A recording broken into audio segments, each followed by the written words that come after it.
Le premier livre de Samuel, chapitre 3. Le jeune Samuel était au service de l'Éternel devant Élie. La parole de l'Éternel était rare en ce temps-là, les visions n'étaient pas fréquentes. En ce même temps, Élie, qui commençait à avoir les yeux troubles et ne pouvait plus voir, était couché à sa place. La lampe de Dieu n'était pas encore éteinte, et Samuel était couché dans le temple de l'Éternel, où était l'arche de Dieu. Alors l'Éternel appela Samuel. Il répondit, « Me voici. » Et il courut vers Élie et dit, « Me voici, car tu m'as appelé. » Élie répondit, « Je n'ai point appelé, retourne te coucher. » Et il alla se coucher.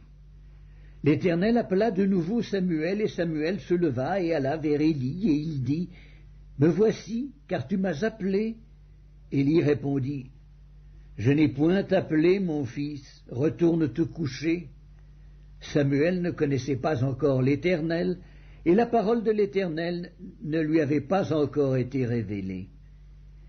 L'Éternel appela de nouveau Samuel pour la troisième fois, et Samuel se leva, alla vers Élie, et dit, « Me voici, car tu m'as appelé. » Élie comprit que c'était l'Éternel qui appelait l'enfant, et il dit à Samuel, « Va, couche-toi, et si l'on t'appelle, tu diras, « Parle, Éternel, car ton serviteur écoute. » Et Samuel alla se coucher à sa place.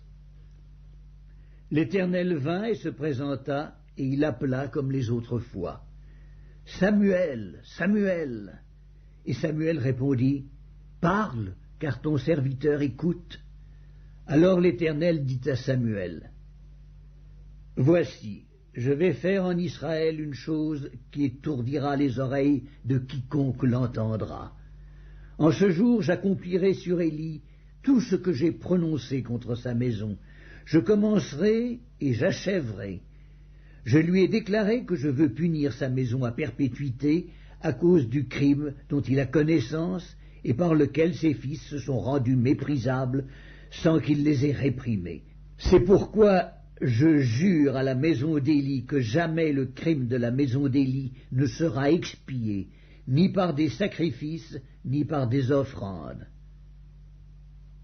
Samuel resta couché jusqu'au matin, puis il ouvrit les portes de la maison de l'Éternel. Samuel craignait de raconter la vision à Élie, mais Élie appela Samuel et il dit, « Samuel, mon fils. » Il répondit, « Me voici. » Et Élie dit, « Quelle est la parole que t'a adressée l'Éternel ? Ne me cache rien. Que Dieu te traite dans toute sa rigueur si tu me caches quelque chose de tout ce qu'il t'a dit. » Samuel lui raconta tout sans rien lui cacher.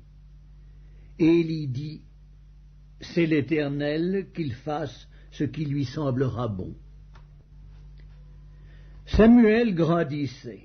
L'Éternel était avec lui et il ne laissa tomber à terre aucune de ses paroles. Tout Israël, depuis Dan jusqu'à Beersheba, reconnut que Samuel était établi prophète de l'Éternel. L'Éternel continuait à apparaître dans Silo, car l'Éternel se révélait à Samuel dans Silo par la parole de l'Éternel.